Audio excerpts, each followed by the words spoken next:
The administration is currently bypassing Congress to send emergency weapons to the Middle East for an undeclared conflict. While at the exact same time, the Senate is completely deadlocked over voter ID laws, leaving TSA agents nationwide working without pay. It's a study in contrasts today on Capitol Hill. Let's start with the Middle East, because the timeline here is moving incredibly fast. This conflict with Iran has been escalating steadily since February 28th. Right. The administration is calling it Operation Epic Fury, and we're seeing a highly aggressive posture driven by Defense Secretary Pete Hegseth.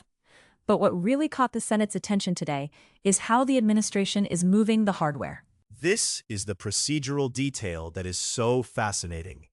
Usually, under the Arms Export Control Act, Congress gets a mandatory 30-day window to review large-scale weapons sales to foreign allies. But the State Department is using an emergency waiver to skip that review entirely. And we are not talking about small arms. They are expediting advanced medium-range air-to-air missiles, Patriot system upgrades, and THAAD long-range radar systems to the UAE, Kuwait, and Jordan. The administration argues the threat level in the region is just too high to wait for a Senate debate. And to be fair, the human cost is already mounting. We've seen 7 U.S. service members killed in Kuwait. There's also intense international scrutiny on the administration's methods. 46 senators sent a letter to Secretary Hegseth just last week demanding an investigation into the use of AI-assisted targeting. Yeah. That letter specifically pointed to a bombing at a school in Meenab that resulted in 168 deaths, mostly children. It's bringing a lot of questions about the rules of engagement to the forefront.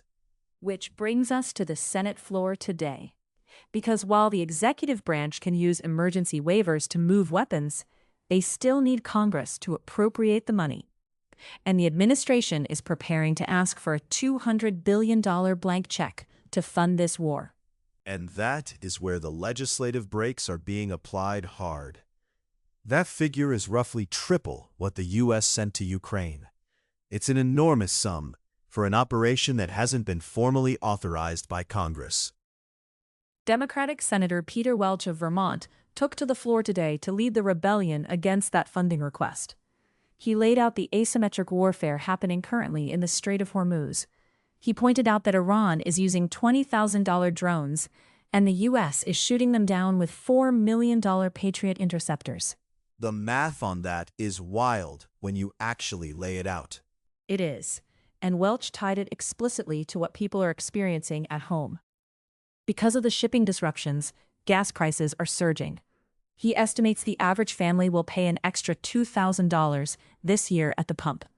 Farmers are seeing a 40% spike in fertilizer costs right before planting season. And he made his position on the funding package perfectly clear. He did. I'm reading straight from the Congressional Record here. Welch said, "I will oppose sleepwalking into a forever war." Sleepwalking is the exact word you hear in the hallways today. Lawmakers are asking what the actual objective is. Is it degrading military capability, or is it regime change? Because those two things require vastly different commitments. And Welch isn't the only one pushing back. Democratic Senator Chuck Schumer of New York framed the astronomical request against domestic priorities. Right. Schumer said today, quote, "For $200 billion, we could lower healthcare premiums for tens of millions of Americans. But instead, the Trump administration reportedly wants $200 billion to go to war with Iran." You know, we've seen presidents of both parties push the boundaries of military action without Congress. But asking for a sum that large while bypassing the standard review process is testing the limits of executive power in a way we haven't seen in a long time. And the irony is, while they're debating a massive supplemental package for overseas, they can't even agree on how to fund the Department of Homeland Security right here at home. Right. Because of that DHS funding lapse, tens of thousands of other federal workers, including Coast Guard personnel, are joining those TSA agents in working their shifts without getting paid. And they are essentially caught in the middle of a major legislative standoff over the 2026 midterm elections. The central fight is over something called the Save America Act. This is a Republican-led bill that would mandate strict proof of U.S. citizenship, like a passport or a birth certificate, just to register to vote. And it requires a photo ID to actually cast a ballot. President Trump has made this his #1 legislative priority. He's claimed that passing the SAVE Act will guarantee Republican electoral victories for the next 50 years.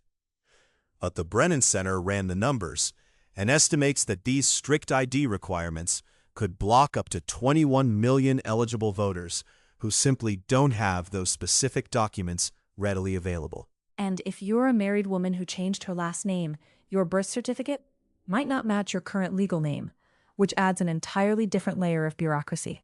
Exactly. So Democrats are mounting a major counteroffensive. Democratic Senator Jeff Merkley of Oregon introduced an amendment called the Freedom to Vote by Mail Act, and it basically does the exact opposite of the SAVE Act. It would mandate sweeping federal protections for mail-in voting, require online absentee applications, and even force the Postal Service to provide free postage for completed ballots. It also specifically targets the ID requirements Republicans are pushing. I have Merkley's amendment text here. It says, a state may not require an individual to submit any form of identifying document as a condition of obtaining or casting an absentee ballot. So you have two completely incompatible visions for how elections should be run in this country. And the rhetoric on the floor reflects just how wide that gap is. Republican Senator Cindy Hyde-Smith of Mississippi defended the SAVE Act today, saying, quote, American elections are for American citizens.